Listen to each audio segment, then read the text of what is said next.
This week on Theme Park Workshop, the podcast. We're talking about Guardians of the Galaxy Cosmic Rewind, the newest ride opening at Disney's EPCOT. We'll talk about the story, the coasterness, and is it a story coaster? It's going to be frickin' awesome. Only it didn't say frickin'. On Theme Park Workshop. Yeah, it's rewind time. That's the Phoenician. Now this contraption here might look like something from outer space. That's what Oh, that's hot. That's hot.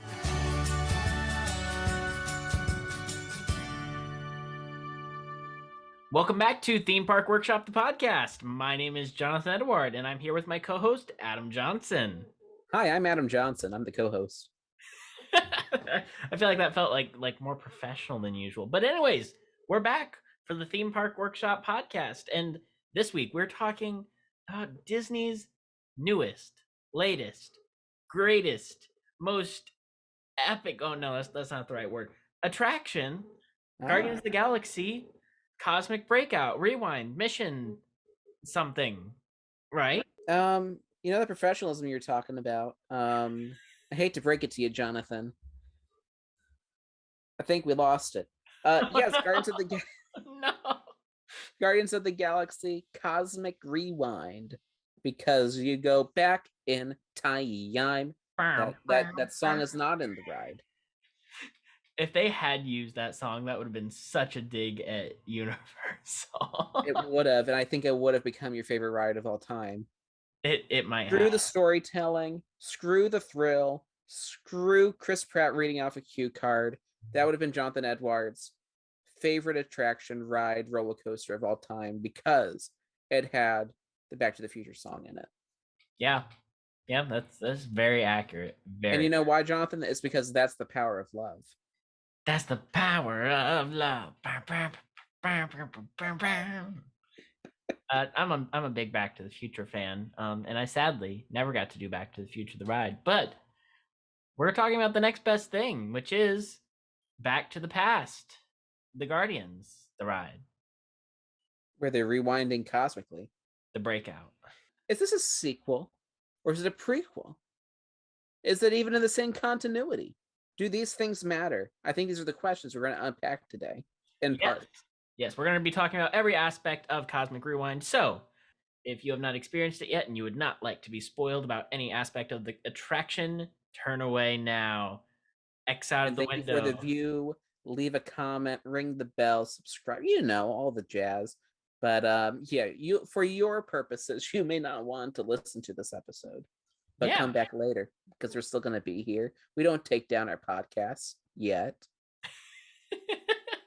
So the first thing that we need to point out is that we were graciously invited to a cast preview of this attraction by our friend Chandler DeRoche. So thank you so much to Chandler for inviting Adam and I out to experience this attraction. And we actually were able to get 2 rides in on it, full queue experience with pre-show. And we can kind of walk you through that. So the first ride on the attraction, we actually made it all the way through the pre-show, and we were getting ready to board, and it didn't break down. There was an accidental e-stop, and so that meant the entire ride had to be evac'd and reset, which meant we were sitting there for, it didn't feel like an hour and a half, but I do think it was about an hour and a half. Yeah, we didn't get out until after lunch. I mean, if we ate lunch, we definitely know it was after lunch. But time-wise, it was definitely like 12:30, 1 o'clock, and we got there at 10-something, 10:30. Yeah, time is nebulous when you're with the Guardians. Yeah, but especially, I just realized Nebula's not in this ride. Nebula's not in this ride. Neither is Mantis. No, you're right. Neither is Mantis, which is in a full Guardians experience. That might be a point to bring up later, but maybe I'm getting ahead of myself. Yeah, so after that we did get a good first ride. I'm not quite sure what the song was on our first ride. I was Disco Inferno. I thought that was Burn Baby Burn. Very fitting song for the attraction. And then for our second ride, which was later in the day, we actually got September by Earth, Wind and Fire. I do remember. You do? Yes. It's impressive.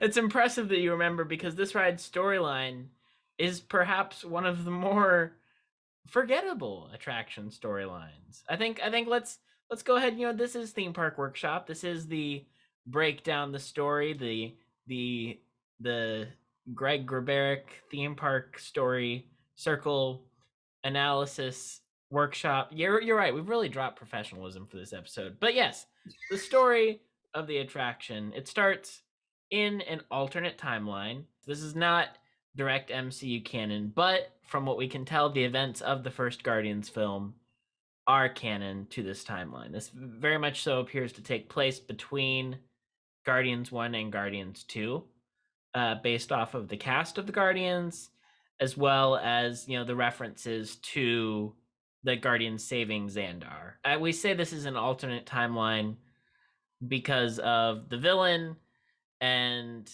the way the hex jumps work and time travel, and like this would really mess with the MCU continuity if it was canon. Oh yeah, Kevin Feige, I think, just said, yes, you're gonna have my cast. I don't think he said I approve of every inch and mile of this, because going off of it, it's definitely based off the first Guardians more than the second Guardians, again because of that cast, but also it's Big Groot, not Baby Groot. Right. So you'd be like, okay, well, this is after all the Infinity War Endgame stuff, but then like, well, which Gamora is it? And if I remember correctly, these like Avengers Campus has the Marvel theme park universe, I think is what they're calling it. Yeah. Which I don't know if that's an integrated canon or if it's just their way of saying, like, we're using the characters from Marvel's pantheon of continuing stories, which some call the MCU. And that kind of just gives them the liberty to use these different characters without having to stick so closely to an already very dense storyline. Like, where does this fit in the context of Thor: Love and Thunder? Well, you don't have to worry about that. What you really care about is the Guardians of the Galaxy and hanging out with them, almost kind of countering criticism of Galaxy's Edge, where you can't have Mandalorian characters show up. You can't have your favorite Star Wars rebels. Thrawn's probably not going to make it in there, you can't see young Anakin. You can't see Luke Skywalker because it takes place during the sequel trilogy, which I think they integrated. I think if in the whole storyline, it's pretty fun, but also as a fan of the franchise, it would be nice to experience those other parts of the story. But with the way Disney Parks is treating Marvel, you don't have that restriction. Ergo, the whole timeline bloops. This is very true, and I think it's very interesting that they were kind of developed side by side. Galaxy's Edge and Avengers Campus, with two completely different approaches to canon. And it's interesting also that Wizarding World was a balance between the two, where the attractions themselves were set. I mean, Forbidden Journey is more nebulous, but the attractions themselves were set during specific points in the movies, but the lands weren't, which I think was an interesting decision. And I feel like guests were very forgiving of that, especially when you added in the Hogwarts Express and all the characters you see on that. But yeah, I wanted to bring up something from 2017 that I posted on Twitter. Something that you should rarely do, but I added James Gunn, and it said, how does Peter have his Walkman in Guardians of the Galaxy Mission Breakout if Mantis is picking them up, which places this after Volume 2? To which James Gunn, official account, replied, not the same as the cinematic universe. And so from that point forward, I've always taken the attractions to be not the same universe, because Peter's Walkman is destroyed. So, and if Peter's Walkman existed on, because Rocket plugs it in Mission Breakout, and so you can't have that and then be friends with Mantis. So, but you also see Awesome X Volume 1 floating in front of you, which was that destroyed in the second movie by Ego, or was that yeah, it was Volume 1 was destroyed by Ego, but in a zoom's just not as cool.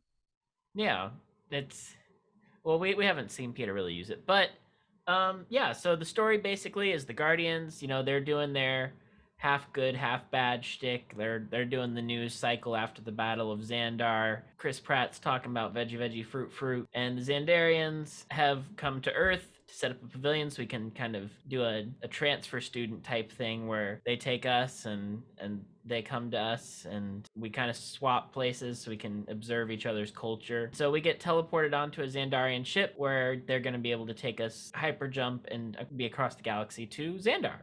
At least that's how I interpreted the story. Well, I thought that part of the story was much clearer. You would learn about the wonders of Xandar and then like alien encounter. I mean, it's very alien encounter. You kind of see what XS is all about. In this case, Xandar, and then President Clench. Doesn't matter. It's Nova Prime now. She's like, come on board and get 2 pre-shows, and you even get the teleportation actually works. You know, Skippy doesn't have to die. You know, the janitor above you doesn't have to bleed on you. Stitch doesn't have to make a great escape. It all turns out okay. Yeah, so you get teleported up onto the ship, but as soon as you're teleported and you're about to, move forward, Esson appears and is like, "Yo, I'm a take that cosmic generator."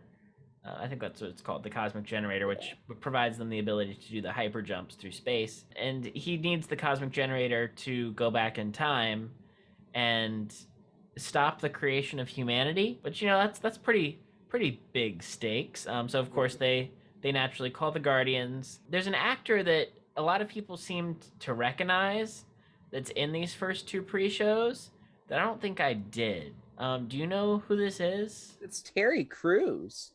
Terry Crews. Okay. You don't know Terry Crews, do you? I This don't is a name know. that means nothing to you. Oh my word, Jonathan Edward. Old Spice, but power. He's the Old Spice guy. He's a Brooklyn Nine-Nine. Aaron Sorkin's The Newsroom. He's a wonderfully lighthearted presence whenever you put him in anything. Oh, Jonathan, you need to watch some Terry Crews. I need to educate myself. But yeah, he's excellent. He does so much with the material that he's given, and really, I think the audience really seemed to connect with his performance and his character. And then of course, so the Guardians show up and they're like, "Yo, this guy is bad news." But they're also like, "You know what? We need to evacuate the ship, get everybody out of here." So we have escape pods, which, that's a really cool way of framing the vehicles as escape boats, lifeboats. Unfortunately, the Guardians think that they need to send us after him so that they can follow him, but when we go to follow him, the Guardians are already there. The story, this is where it starts to kind of break down. But you get on your escape pods, you start the ride.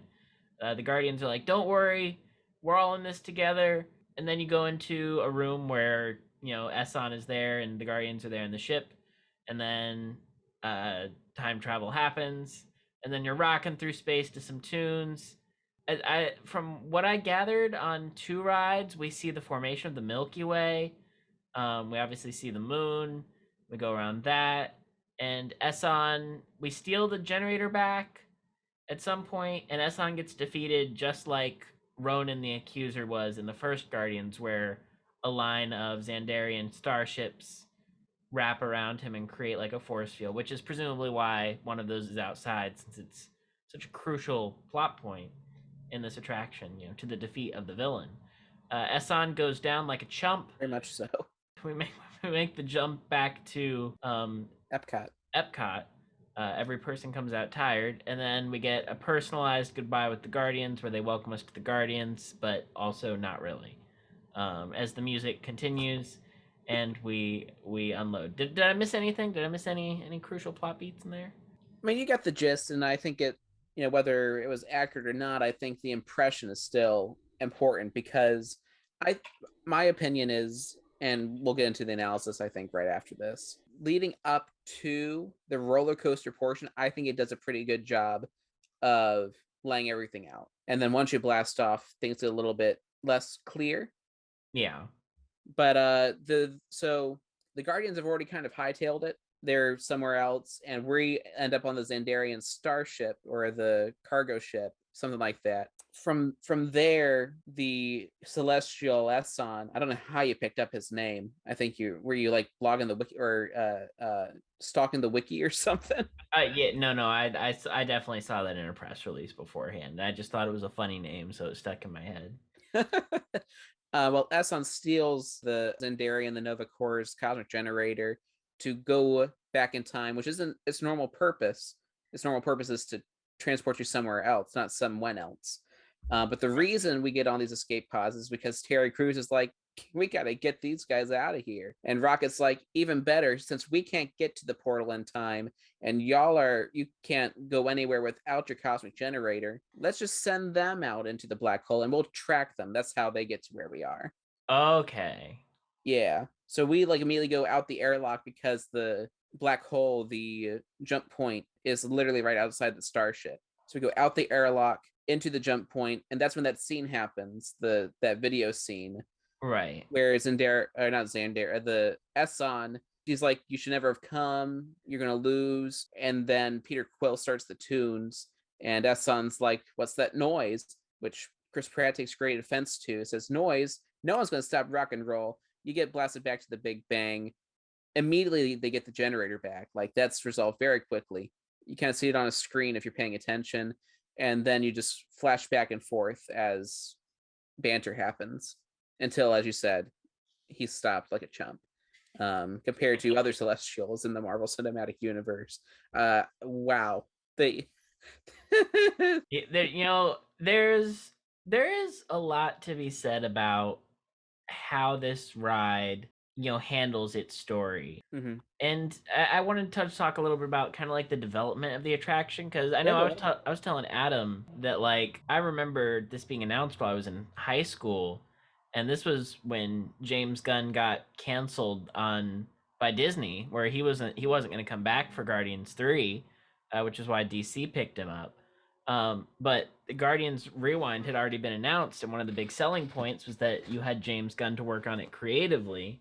And so the Imagineers were scrambling because they were also going to film the scenes just on the set of Guardians, because it's so easy to just say, hey, we have all the actors here, take an extra day and film the ride, versus we need to assemble this group of people to film the attraction.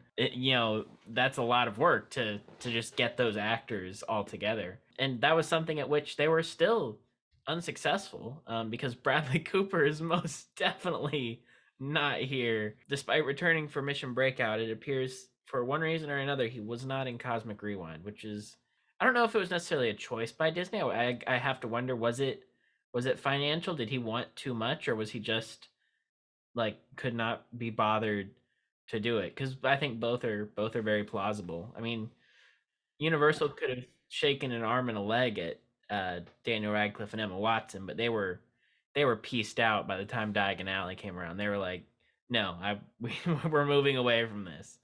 But yeah, because Bradley Cooper did Mission Breakout, it's a very, very confusing situation. Maybe he was putting so much time into his 5 minutes in licorice pizza.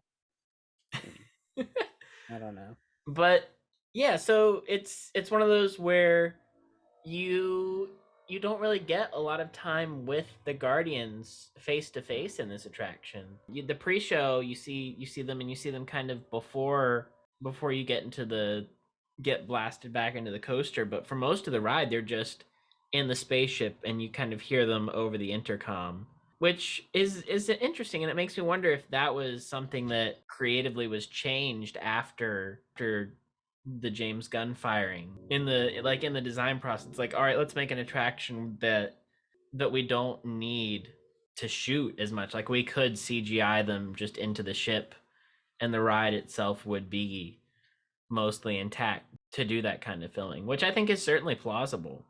But yeah, we're also talking about like how, compared to Mission Breakout, like you don't really get to see the Guardians do a lot of actiony stuff. This is very much just a ride that is about fun and feeling like you're in space, and like in the middle of a space battle with the Guardians, which is certainly a really, really cool concept. Yeah.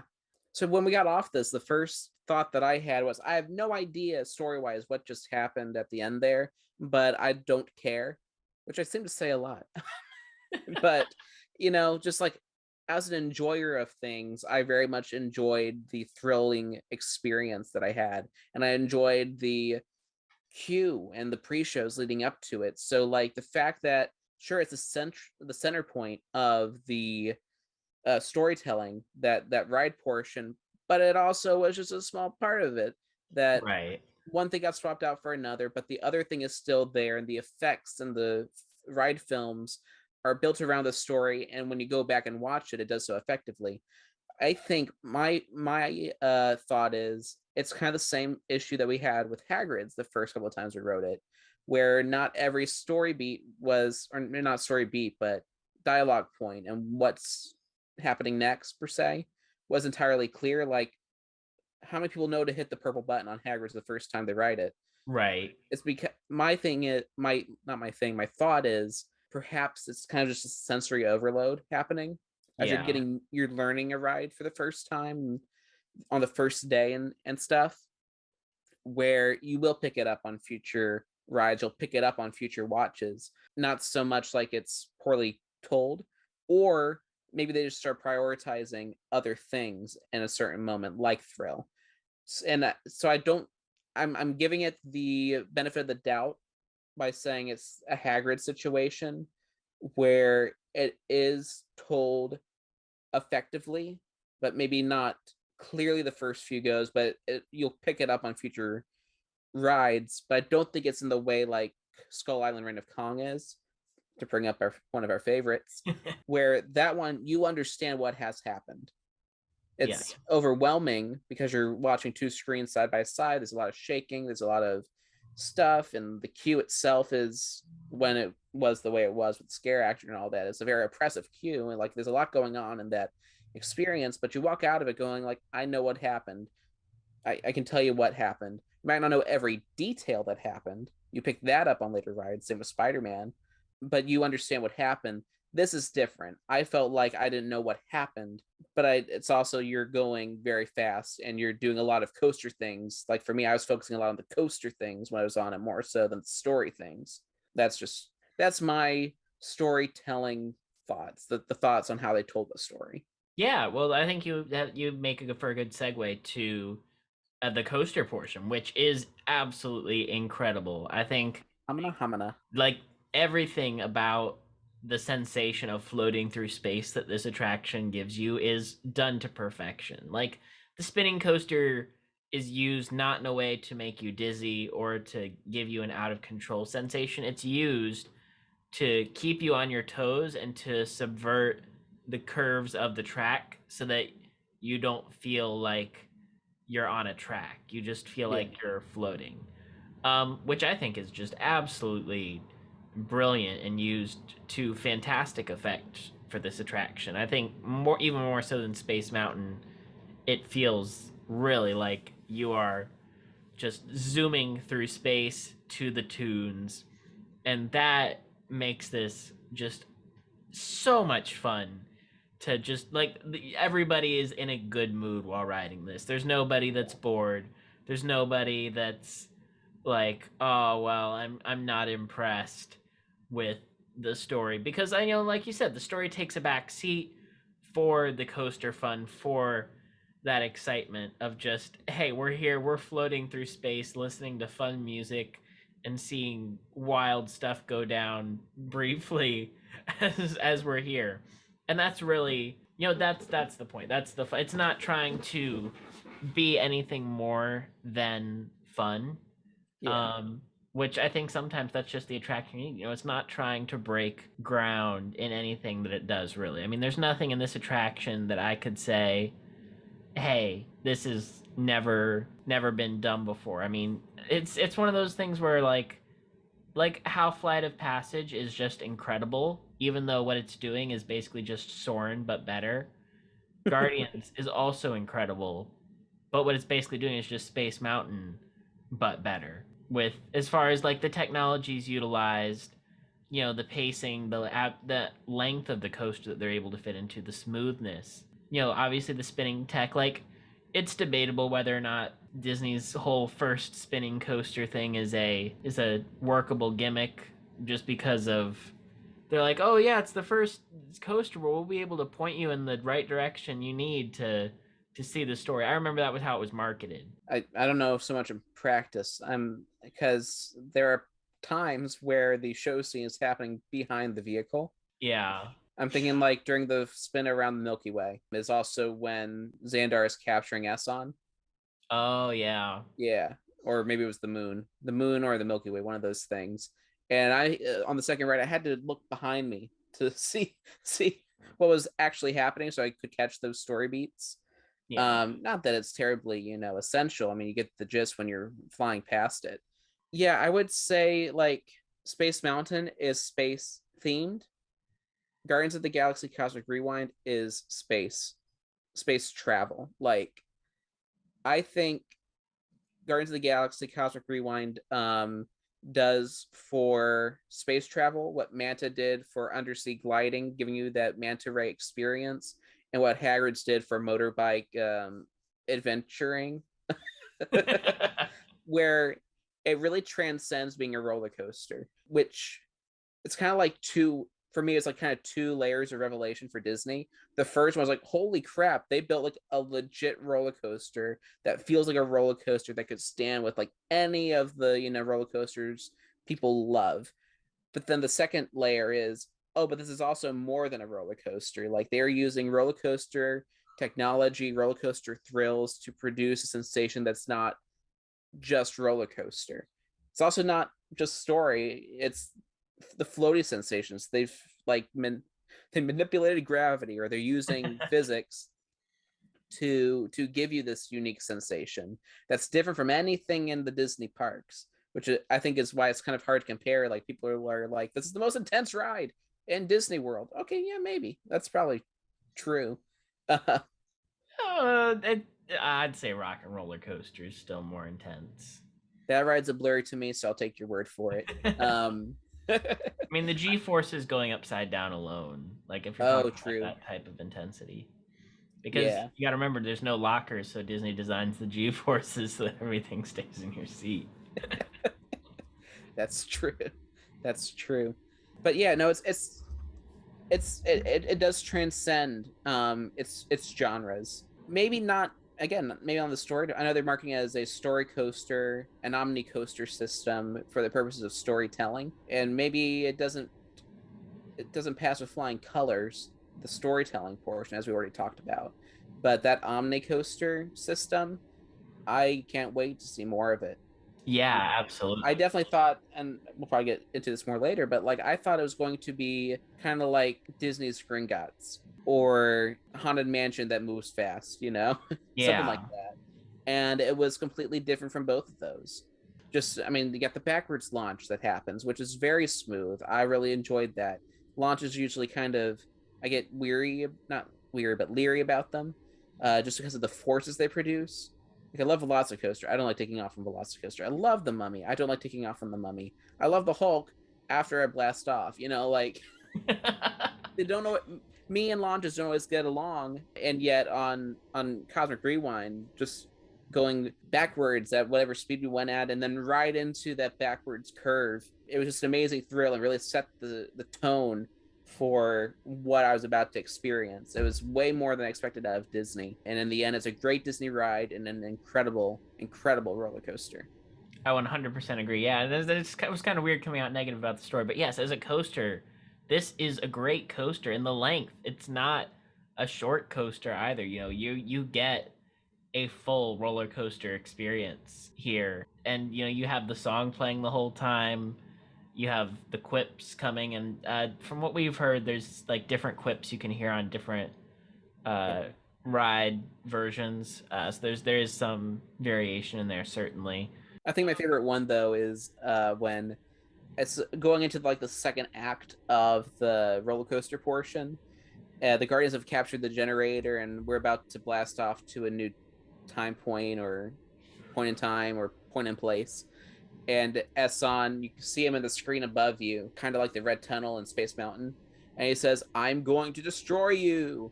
And Rocket says, we get that all the time. And then you go through a tunnel. I remember that. Yeah, that's good. There's some good projection technology. Oh, it's brilliant. Like no holes in it at all. Yeah, especially I was a little nervous after seeing the first dome in the pre-show, the Galaxarium. Yeah. It's certainly not projected at what I would consider to be industry standard resolution, and it might just be the format. It definitely looks better at different angles. It does. It looks better the further away you are, that's for sure. But like when you look at it closely, like it's like when you look up, it's not exactly. You're more marveling at the size than the thing itself. Like it's not Universal's Bourne screen. Oh no.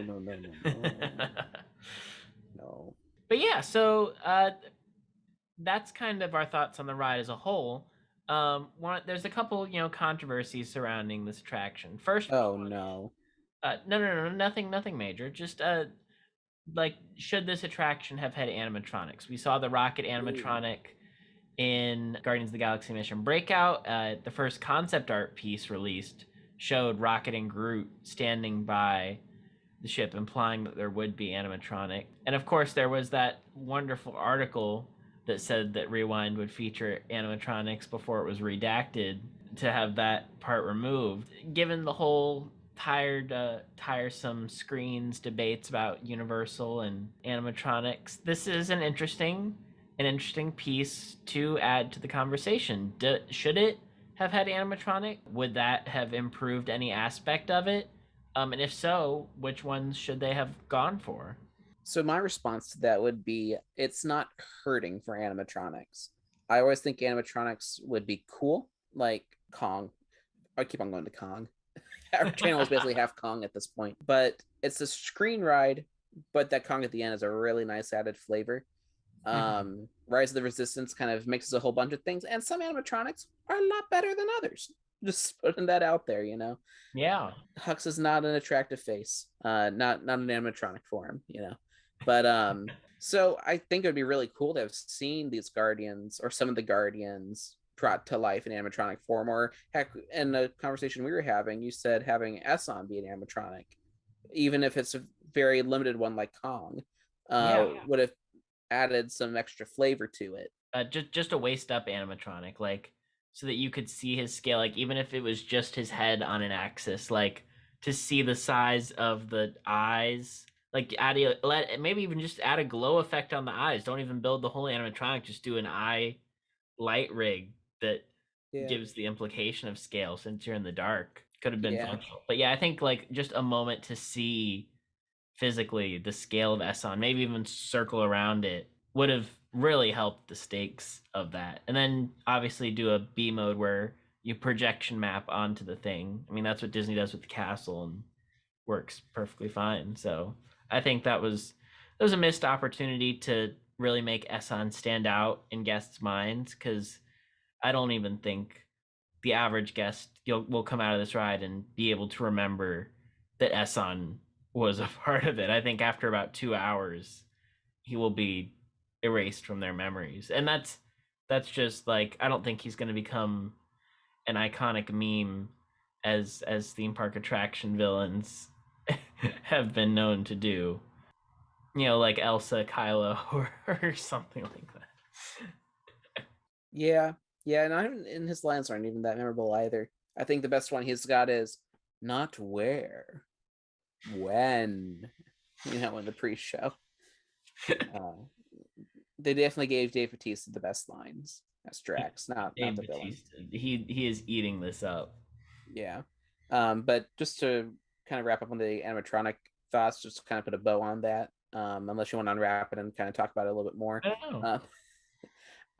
Yeah, again, I don't think it's hurting for it. Would have been nice. I don't know if the story would have been terribly enhanced or otherwise with one. Again, animatronics are always cool, but again, with the story that they're telling and the way that they're telling it, it didn't feel like, this would have been a 10 out of 10 if I had seen a Rocket Raccoon. And I know there's also the argument too, and I've seen it on Twitter, and it's a very fair argument, is that the storytellers are telling the story. They choose what they're writing. They can choose to have an animatronic in there and work that in there however they want. It's not like, well, it doesn't work for the story, guess we can't have animatronic guys. But from a guest experience, I didn't need one. I do wonder if the reason the Rocket and Groot animatronics were scrapped, like how soon they knew Bradley Cooper wasn't going to be a part of it, and maybe they didn't want to draw attention to a Rocket animatronic if you didn't have Bradley Cooper voicing it. I feel like, especially with the actor that they got to replace him, who doesn't even really sound close. It kind of sounds like his Rocket compared to Bradley Cooper is like Will Friedle doing Chris Pratt on the animated show. It's not close at all, but it's got the same attitude, which is why you're like, okay, whatever. It's not Hermione bad. No, it's not Hogwarts Express Hermione bad. It's just different. But it's not Daniel Radcliffe on Gringotts or Hogwarts Express good. Yeah. And it's also not as bad as whoever they're getting to voice Iron Man in Paris. Woof. It sounds like Mr. Evil. Oh, I haven't looked at that yet. Oh, it's really bad. I think it's the same actor they got for What If as well. Because they're not paying Robert Downey Jr. $15 million to do a voice. Oof. Or whatever his paycheck is now these days. Friday, get me on the air, all platforms. I know we're going to interrupt a lot of cat videos, but this is important. Affirmative. You are broadcasting. Tony Stark here. You may know me as Iron Man. After all we've been through, I realize that the world needs more heroes. And guess what? I'm working on a campus for training the next generation of heroes right here in Paris. I mean, let's face it, I can't be everywhere at once. That's tough. Yeah. Whew. But yeah, so that's kind of our thoughts on the animatronics. Personally, it works as an attraction. It doesn't. EPCOT has plenty of animatronics elsewhere. If you want to see animatronics, EPCOT is one of the parks that's not lacking in animatronics. And with how they handled Frozen and everything, like if you want to see high-tech animatronics, they're there. You can see them.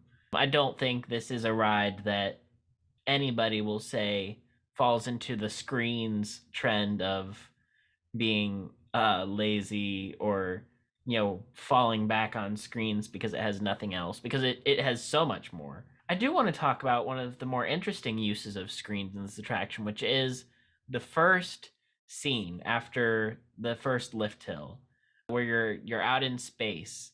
And really, the way it's set up is just the roller coaster going flat through a room through like an S-bend and a 360-degree turn, and then kind of setting itself up for the launch.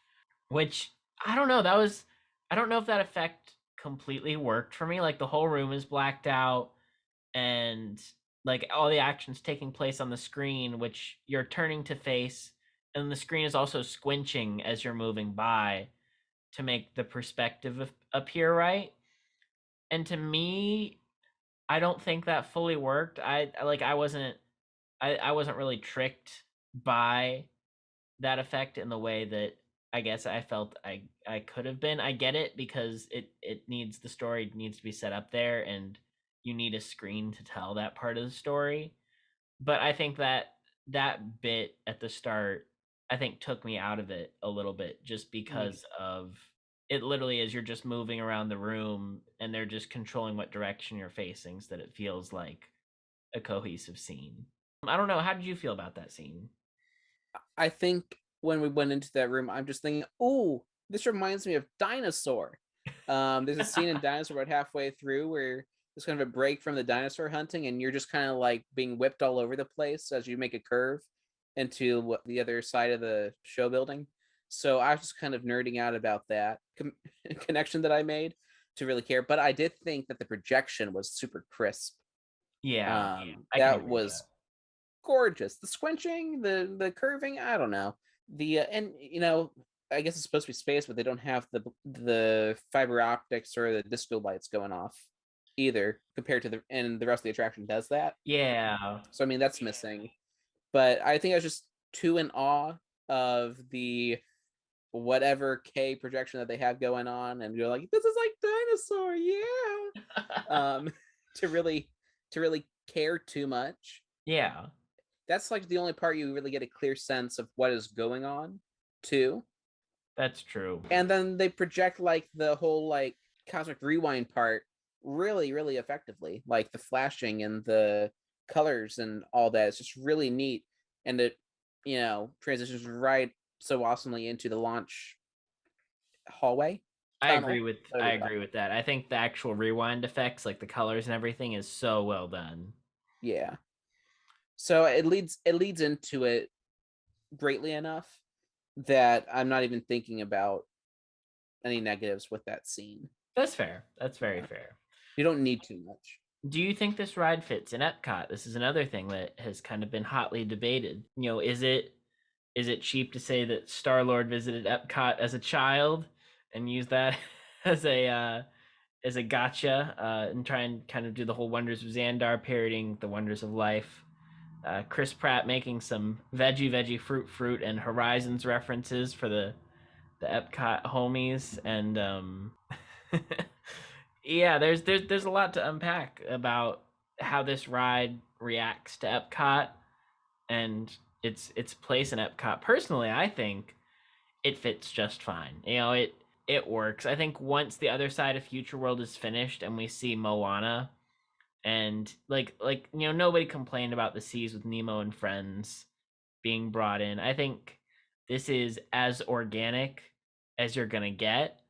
I also think that it's in a weird spot with Mission Space right next to it, so having two space themed attractions back to back. If you count Spaceship Earth. Three. So 3 attractions that take you to space, and that close vicinity is kind of time travel-y. It's maybe not in the best spot. Would it work better in Hollywood Studios? I think you could play with the premise more and have more fun with it if it was in the studios.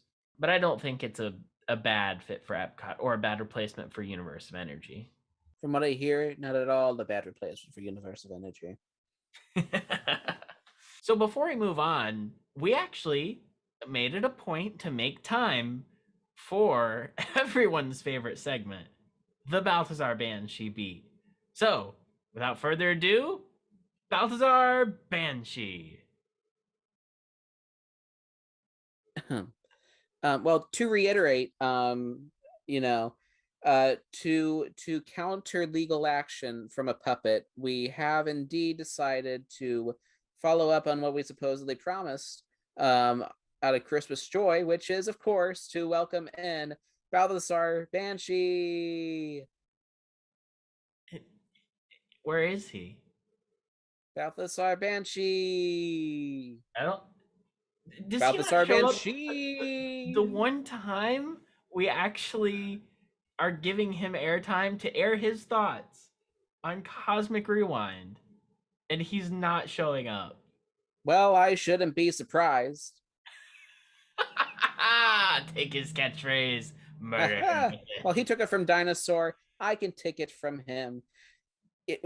We even told him what to do. We worked so many things out, Jonathan. Did you send him the Microsoft Teams link? I did. Send him the link. Send him the ticket. Don't ask me how I got that, okay? It's a gray area. And he doesn't, to review this ride, a sequel in a way to frickin' Joe Rohde, or maybe he's boycotting it. Maybe he saw the Joshua Harris video and he's like, no, I'm not going to do that. I'm Balthazar Banshee. I know best. I think he did. I think he watched Epcot Recentered and he is pontificating in his Balthazar bath. No wonder he didn't get that part of Muppets Most Wanted, my butt. He needed to watch it 6 times. Yeah, he's probably on it. He's probably, maybe that's what he's doing. He's going around Orlando saying, hello, my name is Balthazar Banshee. Have you seen this video? May I introduce you to my Lord and Savior, Joshua L. Harris? I've never seen a documentary like this. My mind was blown. It made my Banshee heart grow 3 sizes, but considering it doesn't exist, it's all the same.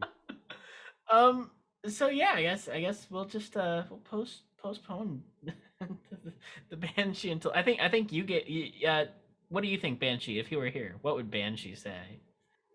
He would say, this doesn't belong in Epcot. It belongs somewhere else, like the bottom of the pit where I threw over the galaxy's ledge. See, Bob Iger is no Joe Rohde. He does not think through things, which is why he's gone and replaced, oh, by Bob Chapek. Oh.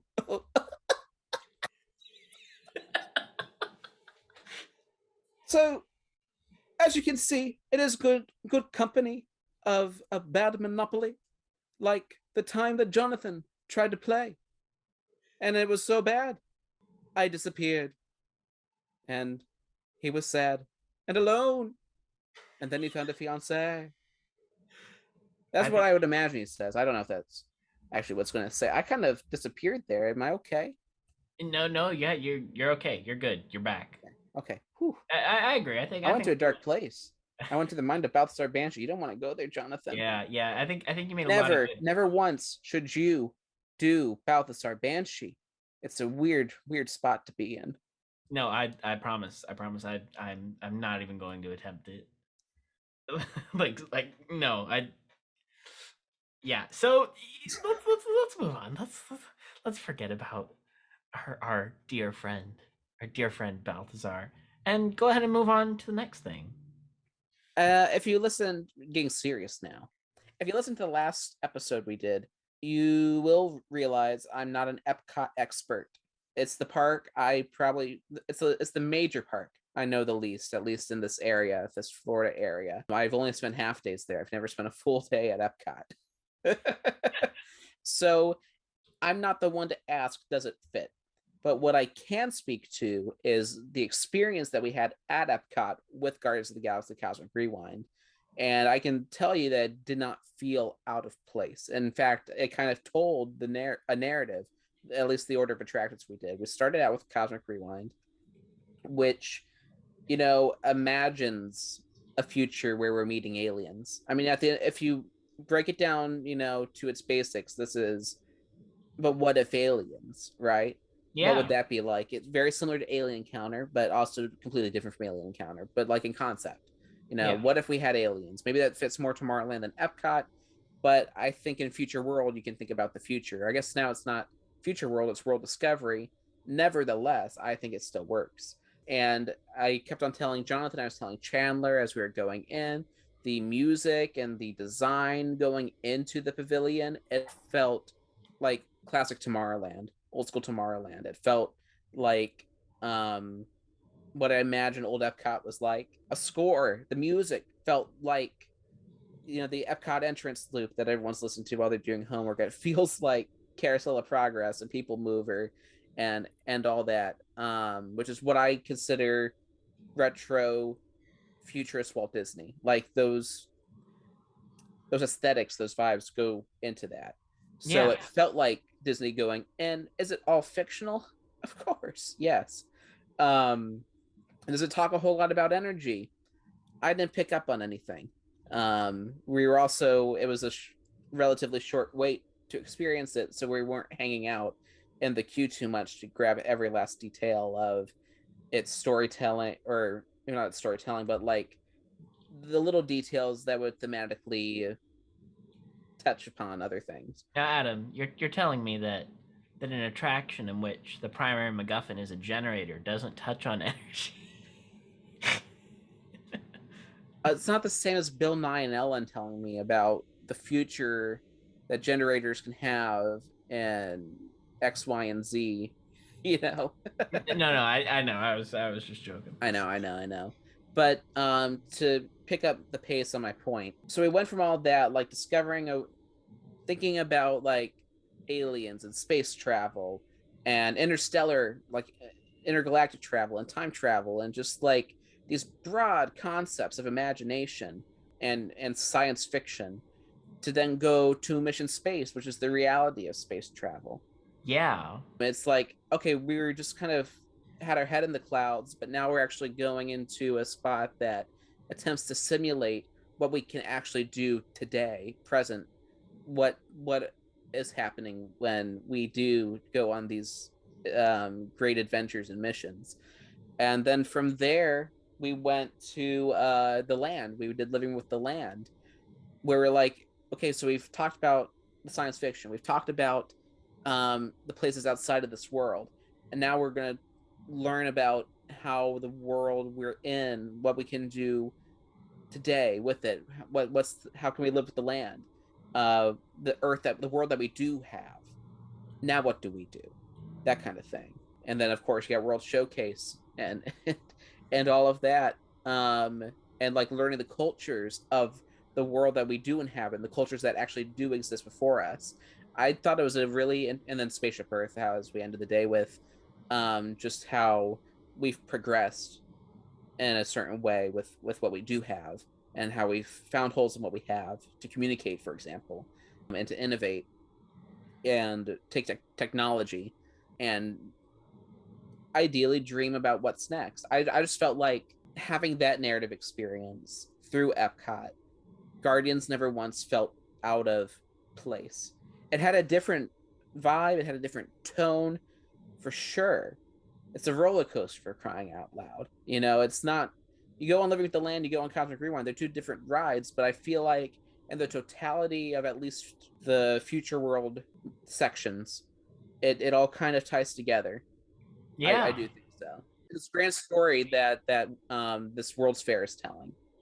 Yeah, honestly, I think Ratatouille felt more out of place It did. than Guardians did. You know, kind of thinking back to it, and I would completely agree with you. The more that I think about it, the more that I feel Epcot, once they get that center done, and once everything is you know, Humpty Dumpty's been put back together again, this is gonna be a really solid, cohesive park. Like even the small things that are starting to show, like the different cafes and things all using the same font, and having just a more like people might be like, oh, this is too modern, too bland, but I honestly think it's an improvement from being stuck in the 80s. Like just, you know, kind of we were walking into the Connections Cafe, the open airness of it all, the, you know, the big glass windows, the like the pieces, the art pieces hanging from the ceiling, you know, the creative light fixtures. You know, it's been described as like a college cafeteria type, or an airport. Or airport, yeah. But you know, it feels cleaner than that. It feels sleeker than that. It feels more modern. And honestly, that's what the center of Epcot needs. The center of Epcot just needs to feel modern, because it did not feel modern. And so if that's where we end up, is just that Epcot feels modern but not futuristic, I consider that an absolute win, because the Epcot is not stuck in the 80s. And you know, we don't have the electric umbrella that just is the electric umbrella. You know, I mean, Yeah, I hate the electric umbrella. It's not missed.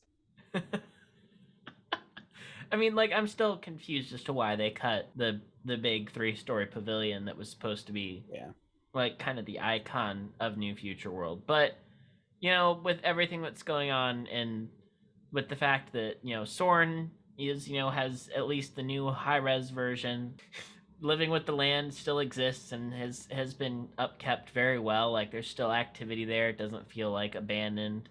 I was so moved by that ride. I know, off tangent, but that ride's so moving, dude. It is. It makes you think about a lot. But yeah, like Epcot is becoming cohesive, and that is really, really cool. And I think the people who say Guardians doesn't fit, personally, I think they're incorrect. I think it brings something fresh and good to Epcot. And even if it's very different, I think there's always a place for fiction in Disney. I think, you know, when you talk about like Tomorrowland, it's like the worlds of yesterday, today, and the future, you know, of fantasy as well. Yeah, it's one of those where it's just like, of course there's going to be fantasy. I mean, that's, are we pretending the journey into imagination has never existed? Like, that is it's a very fantastical ride. And I feel like some people are like, oh, just because it's an IP, this sucks. But you're going to have kids riding Guardians of the Galaxy who are just going to have their minds blown by this trip through space, who are going to be thinking creatively about, hey, space is cool. Like, the fact that I was able to be a part of this in a way that, personally, I find more inspiring than how Mission Space tries Oh, to yeah. inspire For sure. in the same way, but feels so much less genuine just in execution. And I think that's ultimately, people always say the best education doesn't feel like education. And that's, I think Guardians excels at that. I mean, it's, people are talking about like, oh, well, stuff in the line is fiction and all this, but like, it's like, yes, but we're also showing you space from an angle that you couldn't get realistically, which might be more inspiring than something that is realistic. Yeah, and not that realism doesn't have its place. I love that Epcot rides are essentially immersive essays, which Yeah. only Disney or a theme park could do, and they do it very well. But there is room to have rides that feel like a different breed. In the same way, Fantasyland doesn't have to just be omnimovers and slow moving rides, because it gets stale. It does get stale. Right. And I mean, I'm not looking at the charts of sales and revenue right now, but I think most people would have Epcot at the bottom of their list unless they really loved it. And I don't know if this is going to change things. I don't know if it's going to bring up Epcot revenue in a significant way, but I think just as a product, as a cohesive, as a vision, it's starting to it's going to recenter itself. Yeah. No, that's it's very accurate, and I think, I'm surprisingly optimistic. I've been very negative about Epcot, but You have. I feel like Guardians really changed my tune. I mean, with the whole Play Pavilion, which hasn't been canceled, and that's still on its way, adding that between Mission Space and Guardians, that'll be so cool. And also, I just feel like Guardians now has a um it now has a drive ride, which is like a ride where I would drive to the park just to ride that ride. And for me, Magic Kingdom and Epcot, neither park had any attractions where I ever said, "Hey, I want to go to experience this attraction," like go out of my way when I had an annual pass to go to. So I always ended up taking trips to Animal Kingdom or the studios because I wanted to do the high tech, the cool, the unique, and Finding Nemo the musical. Finding Nemo the music. Exactly. No, but yeah. So I'm really happy that Epcot has one of those attractions now that, like, I would take a day just to go to Epcot and do that because it's that good. Yeah, this trip really made me want to go to Epcot again myself. I'm sure It you sounded have like I don't want to go with anybody else. I needed just my me time. That's not what I meant. What I meant was, like, after going to Animal Kingdom the first time, then revisiting on like partial visits after that, by luck, I guess. I don't even know how I managed that without an annual pass. But like, as soon as I went there, I wanted to go back and re-enter the world of Pandora, and I would be open to exploring those animal exhibits again, and seeing what Jonathan likes about It's Tough to Be a Bug, and and doing Everest, because Everest is fun, and seeing Festival of the Lion King. Like, I wanted to. The point is, I immediately wanted to revisit Animal Kingdom as soon as I left. Magic Kingdom, I always leave with a smile on my face, and then I end up waiting an hour for a boat, and then by the time I get home, I'm like, well, part of that was fun. And Hollywood Studios is just it's a thrill, even though I don't understand the navigation of the park, but it's still a thrill. I want to go back. Wow, I was really like passive aggressive there, wasn't I? Epcot just never ended up in those zones. I was happy with my half days. Sure, I never got to experience everything, but what I experienced, it was fine, I guess. But after riding Guardians twice and wanting to ride Guardians again and again on future visits, and doing Live in the Land and wanting to do Live in the Land on multiple visits and everything, I'm finally like, okay, yep, I can see myself paying Disney money to go again and working through that whole gosh darn stupid reservation system, which I can somewhat speak to, because we're going to Hollywood Studios, this summer, so we had to do that. And I'm very, very excited to hear your trip report from the studios this summer. Yeah, I'll try to give it. But yeah, to agree with you in way too much time of a reply. Like you were like the little thing, I was the novel. I completely agree with you. I joined in on the Epcot nagging, but now I can see myself really going again and really enjoying that. Not just because of Guardians, but because how everything I'm realizing Epcot now. It coalesces. It is functional, and you know what? It's taken them a while to get there, but I'll be very happy when all the greenery is in place, the Moana area is open. Can't wait for Moana. I'm sure it's not going to be like the biggest thing ever, but like that's a great movie. Yeah, and once DuckTales World Showcase Adventure, hopefully that still, I really hope that goes through because that gives such life to World Showcase when it was Agent P. Just the fact that there were so many Easter eggs just everywhere hidden in plain sight that like I know for me it always felt like you were uncovering the pavilion. You really got to know the layout of each pavilion with the missions because they forced you to go down the little side streets and all the things and see details that nobody else would get to see except for you that were hidden in window displays and bushes and underwater in the sky. Like it was as Kim Possible and as Phineas and Ferb. It was so well designed, and I have to imagine DuckTales was mostly, at the very least, everything was written, if not some of it recorded. So I can't imagine Disney reinvesting the money to do all of that again when they don't even have a TV property that would really fit that at the moment. They may not have a TV property, but I bet you they found a movie property coming this summer. Chip 'n Dale Rescue Rangers World Showcase Adventure. Oh my goodness, you're right. And you can still have the DuckTale characters in it. You're right. But I can hear right now just all the IP. People would cry about the IP invading their storefronts and stuff, maybe. It depends on how they do it. But, I mean, is DuckTales still relevant?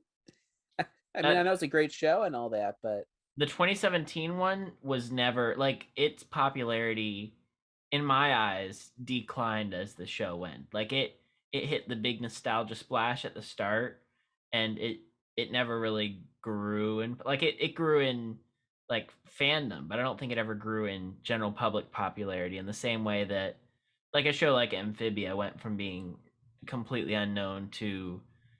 I'd say it's somewhat in the public consciousness. And the same with Big City Greens, which is Disney's current big hit with 4 seasons and a Disney Plus movie. But you also have to think, like, the characters, like, would the Big City Greens characters work in Epcot's World Showcase? And I would argue no, they wouldn't. I would argue the same for Ghost and Molly McGee, although I could see Ghost and Molly McGee working slightly more, but still not great. I really do think the DuckTales characters were perfect You for could it. have Eda Clawthorne discovering the human world, all the different cultures, but she's not really in the Disney brand, I've heard. So I guess we don't have Look, time for Blues, that. I need to get some apple blood before we go to the next pavilion. I bought the Art of DuckTales book, which comes out this fall. I'm hoping there will be some glimpses of the development art for World Showcase Adventure, but we'll have to see. Woo! Woo! Even with Mary Poppins Lane getting canned and the pavilion getting canned and the current word on the street that Harmonious is being completely retooled to add 2 Encanto songs, I think Epcot has a bright future ahead, and it's on its way. It's on its way. Yeah, I think it's got some golden dreams, and as long as it keeps on taking its veggie fruit step by step, thinking about how to improve itself and going forward that way, yeah, there's a big, bright, beautiful tomorrow. Now is the time. Now's the best time to start doing that, I think. Yeah, the only thing left with Epcot, in my eyes, that is in desperate need of help is imagination. If imagination is fixed, you kick out that short film festival that is so clearly filler. Revamp. It's nice to see Get a Horse in 3D though. Yeah. But is it worth taking up the real estate for 8 years. Is it worth being something that I could watch on Disney Plus when Not I on get 3D back to the though. hotel? Not, is the 3D worth it, Adam? Is it For the one time. for one time? Okay, I didn't see Frozen in theaters, so this is like my redemption. I see. But I've already been redeemed, so yeah, bringing something new. I think that's fair. Yeah, but just Spaceship Earth. I'm looking forward to the update. It needs it. Yeah. A little inspiring, but it need it. yeah, Spaceship Earth desperately needs an update, and I feel like it's more just a technical up. Like, I heard the track was going to be overhauled. That track needs to be replaced. It's so like you can hear as you go over. I don't know if you saw me when we rode it, but I looked over the car. I'm like, is everything okay down there? And then I realized we weren't just free floating. There's actually a floor. And it's one of those where it's like if Universal can shut down Mummy for 6 months solely for technical stuff, what's After stopping Shrek? After closing Shrek, what's stopping Disney from doing the Spaceship Earth overhaul? Like, Yeah, I get they're not directly comparable, but like, come on, Disney, come on. I mean, they kind of are. I mean, Spaceship Earth might be the emblem, the centerpiece attraction, the thesis statement, but so is Great Movie Ride, and they had no problem shutting that puppy down. That's multiple true. times. And by multiple times, I mean to put in the TCM refurb, and then after that, really didn't help things, just completely. But like Mummy is the headliner attraction for studios. I think if you're not a Harry Potter fan, Yeah. it's like what else?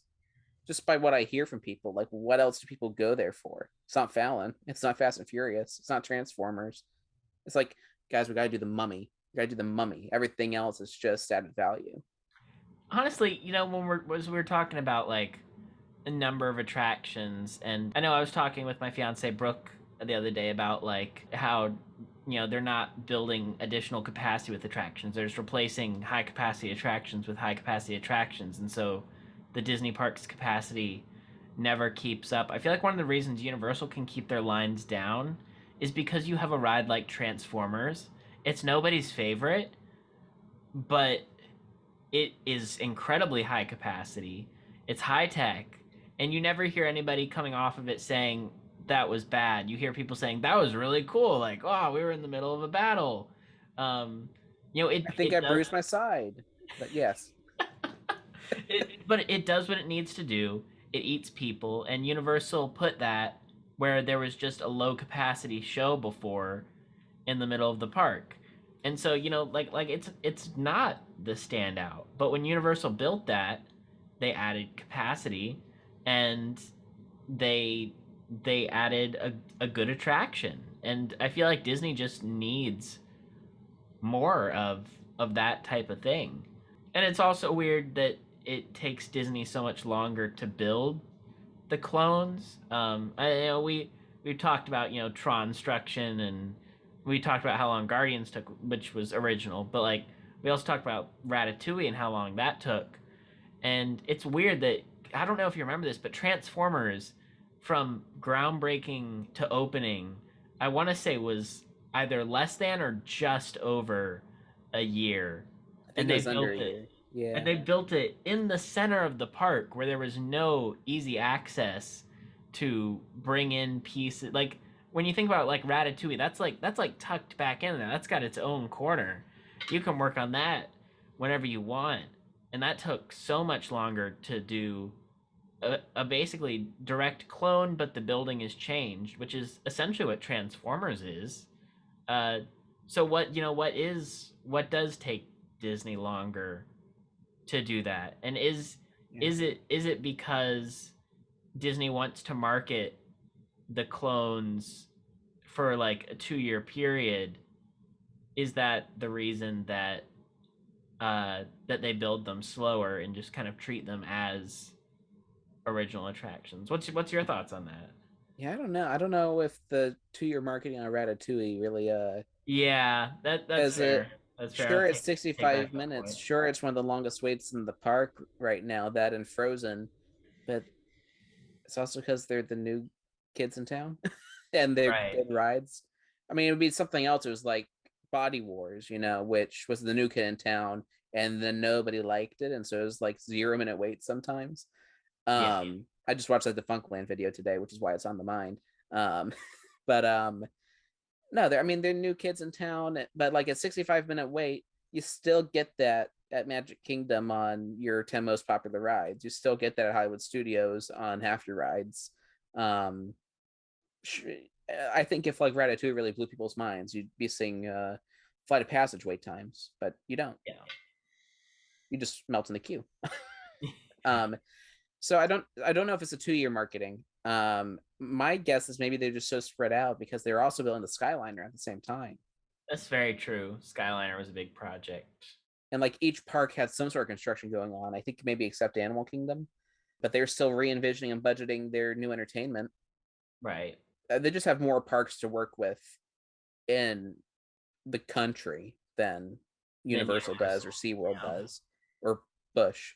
Although Busch kind of took a bit with Quasi there. I guess you can blame the Panini, but I don't know. But yeah, my assumption is it's just you got a lot going on, and so it's going to take longer. It doesn't have to take longer, I don't think. My ignorant self says, but in the end, at the end of the day, though, it's open now. Like when it opens, you don't even think about how long it was. I mean, maybe if you're always going, but I don't. So I go, I'm like, yeah, I can't believe Jonathan was how old, high school, sophomore, junior. Yeah. When this was announced. But I also sat through the Kingdom Hearts 3 wait for 14 years. So everything is, small potatoes. Relative, yeah. Yeah.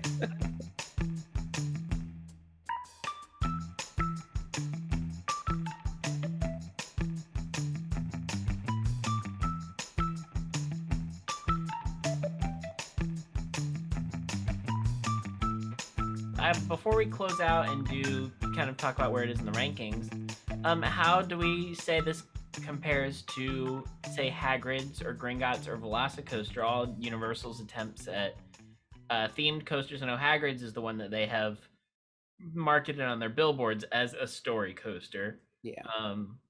So, like, what's kind of the pros and cons of the different levels of theming between this and the other coasters? Because they're all, I'd say, at different places on the scale, where Gringotts is on the full dark ride side and Velocicoaster is on the full thrill ride with a themed queue and just themed area generally. Yeah. I guess let's start with Hagrid's because that's probably the closest one-to-one comparison. Because they're both roller coasters that are attempting to tell a story. Hagrid's really shoots for a more simple story. You keep it simple, stupid. What's our objective? We're going to learn. How do things go wrong? Because Hagrid's bad at magic. We've established this. And so we're going to go on an adventure through the Forbidden Forest and all these things, but we're still going to, get our magical creatures lessons because we run into all of them. Yeah, I mean, that's pretty much the story. It's a simple story, but it's told effectively with this roller coaster concept that transcends.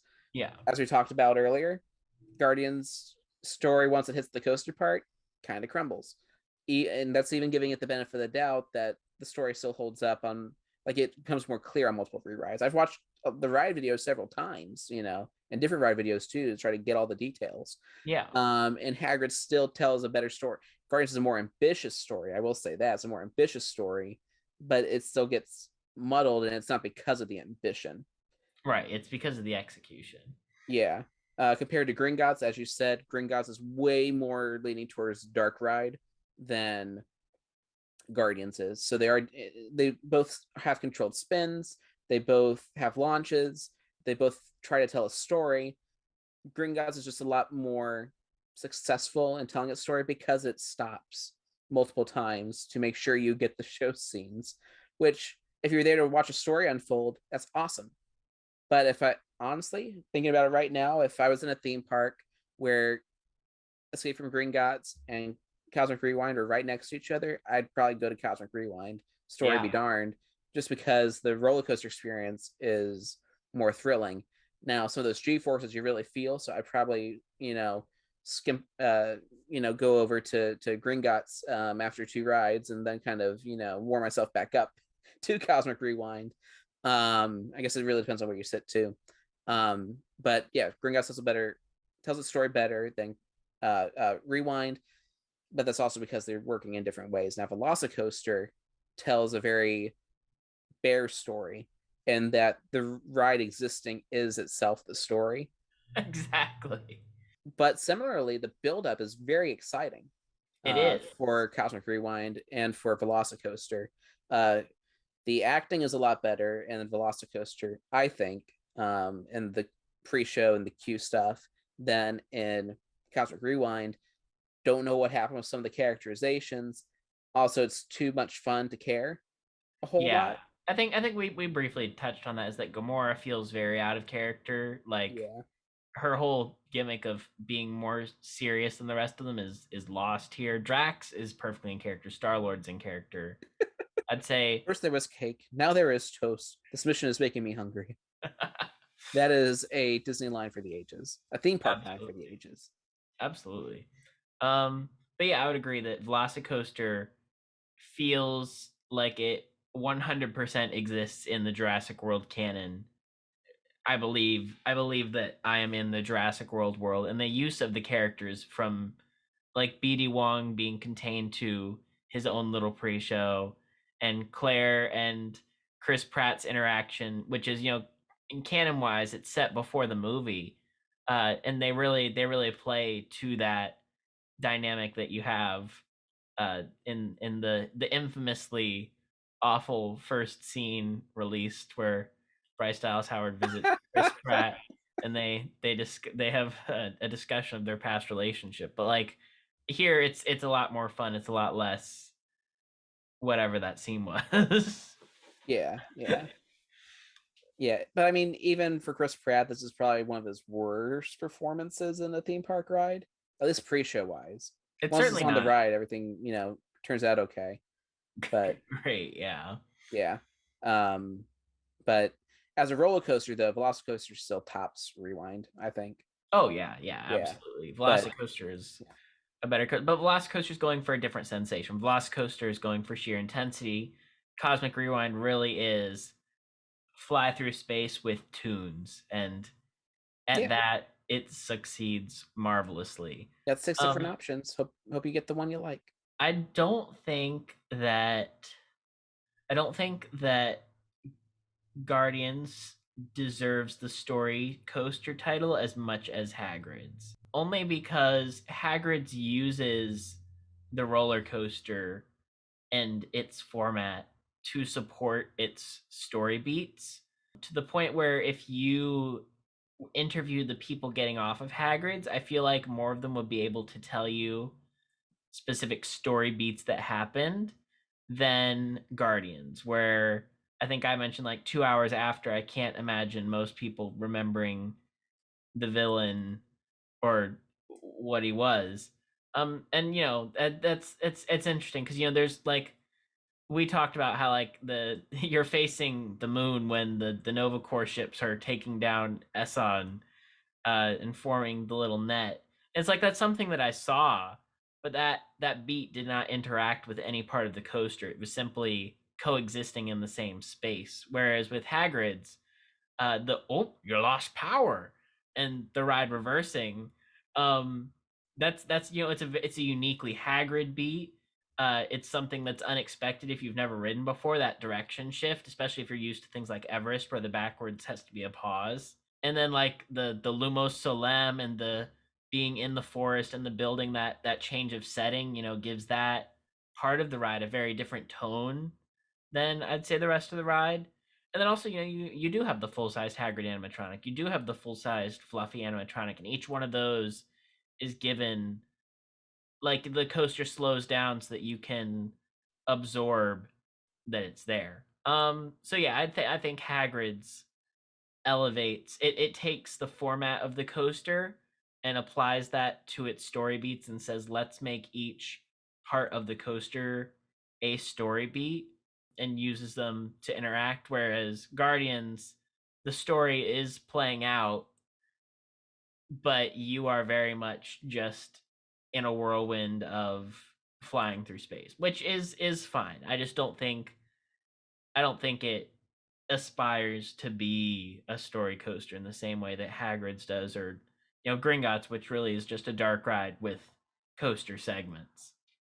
But yeah, I think Gringotts only has coaster sections because if it didn't, you would have people rioting that opportunity was not taken. Just because that you watch that scene in Deathly Hallows Part 2 and you're like, this is a theme park ride. Mhm. If you don't adapt the coaster portion of that. Same with the hippogriff scene in Azkaban. Yeah, very true. But yeah, so that's kind of our thoughts on the comparison of the Orlando Story Coasters. How does it place in your rankings as far as Epcot rides, favorite Disney, all that good stuff, Adam? So I don't have a hard ranking for Epcot. One, as I said earlier, I'm still discovering the park. But I do have a top 3. It's just hard to really piecemeal that top 3. I mean, when I have to put in comparison with the whole resort, I guess I have a top 3.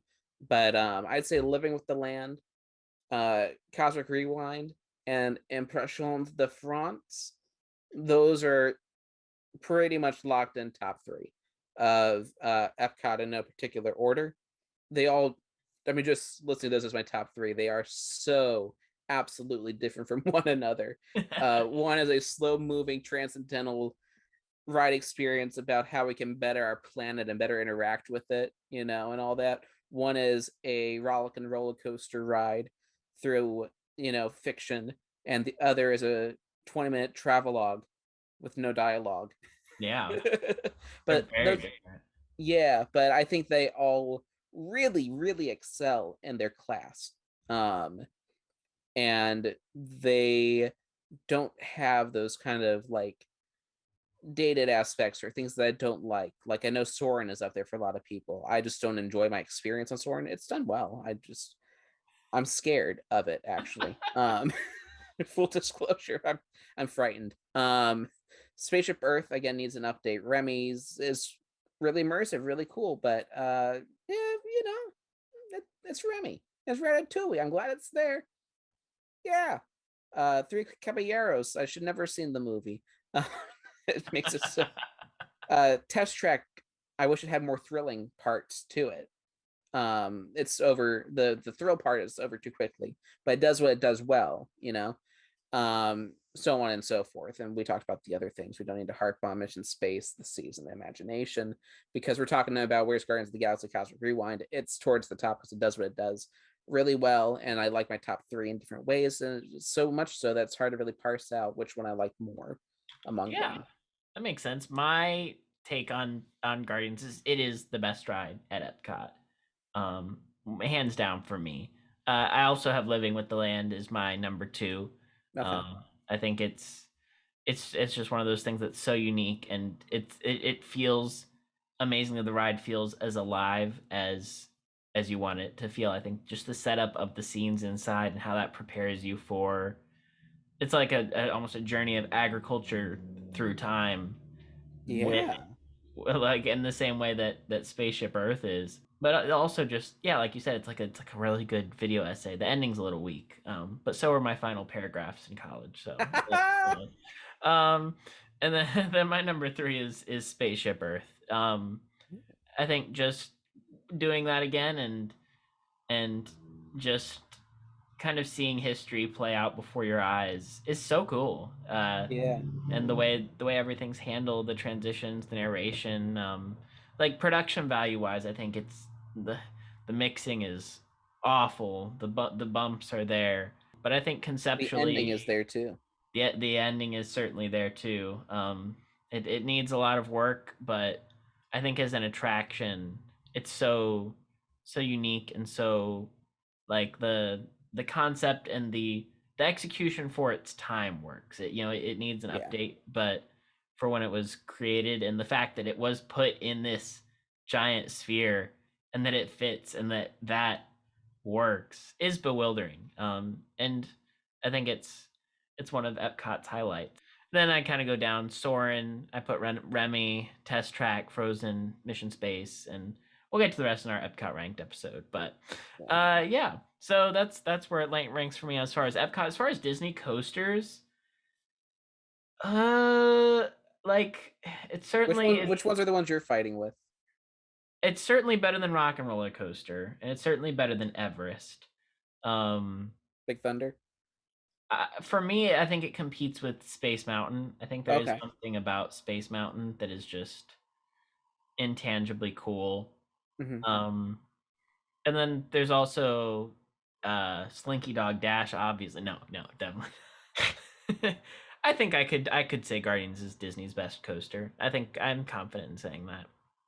Yeah, I kind of showed my hand there because I made a big assumption about you.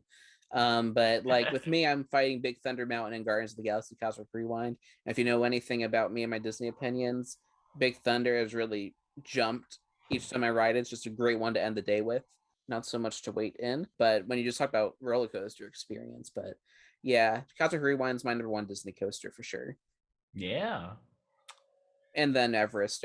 So it's Rewind, Thunder Mountain, Everest, Aerosmith, because to me that's a big void. I don't know my thoughts on Aerosmith, to be perfectly honest with you. It's a good coaster, I guess. Space Mountain, I've just got issues with it. Mine Train, Dog are kind of tied for. I'm glad it's there, sure. And we don't speak about the other one. Barnstorm.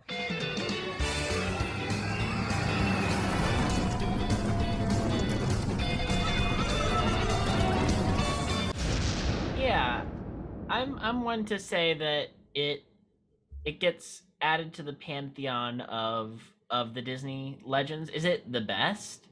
I think that's hard to say. I know I've talked about in the past that like Millennium Falcon Smuggler's Run at Studios, I think I enjoy it and I want to re-ride it more than I do Rise of the Resistance, but I still put Rise of the Resistance as my number one just because I think it is it is objectively a better attraction. Like I acknowledge the flaws of Smuggler's Run even though I have more fun with it. I still think, Rise is objectively the best that Disney's done. I think Flight of Passage is objectively more emotional than Guardians in what it achieves and what it accomplishes. But it's going for a completely different vibe than Guardians. And I think if you're looking for the most fun ride at Disney, I think Guardians is certainly my pick for most fun Disney attraction because it's got the length, it's got the uniqueness, it's got the sensation, and it aspires to be exactly that, which is pure fun. Like Rise of the Resistance, you want to be scared, you want to be surprised. And Flight of Passage, you want to feel this connection, you want to feel like just overwhelmed with sensation. And Guardians isn't going for either of those things. It's not going for the plot twists of Rise. It's not going for the wow factor of Flight of Passage. It's going for fun. And it succeeds at that. And so I will not say it's the best ride at Disney World, but I'll say it is the most fun ride at Disney World. I think that's a great way to put it. Yeah. So those are our thoughts on Guardians of the Galaxy Cosmic Rewind. I'm sure once all of you get to ride it, or if you've already ridden it, let us know in the comments, in the replies, all that good stuff. Add us on Twitter at WorkshopTP. Let us know, like, what are your thoughts? Do you think Guardians fits into Epcot? Why or why not? Is it Disney's best ride? Are we wrong? Is Epcot's new direction not good? Does it need to be recentered? Is it a taser face for you? I hope not, but it could be. It's your opinion, and that's what's valid, man. For me, it's a Zardu Hasselfrau. I'm just saying. Zardu Hasselfrau. Zardu Hasselfrau. That's my Marvel reference for the day. We could have also compared to the other Marvel rides, but we're not doing that. We're way over time. We are way over time. Maybe another time we'll rank the Marvel rides.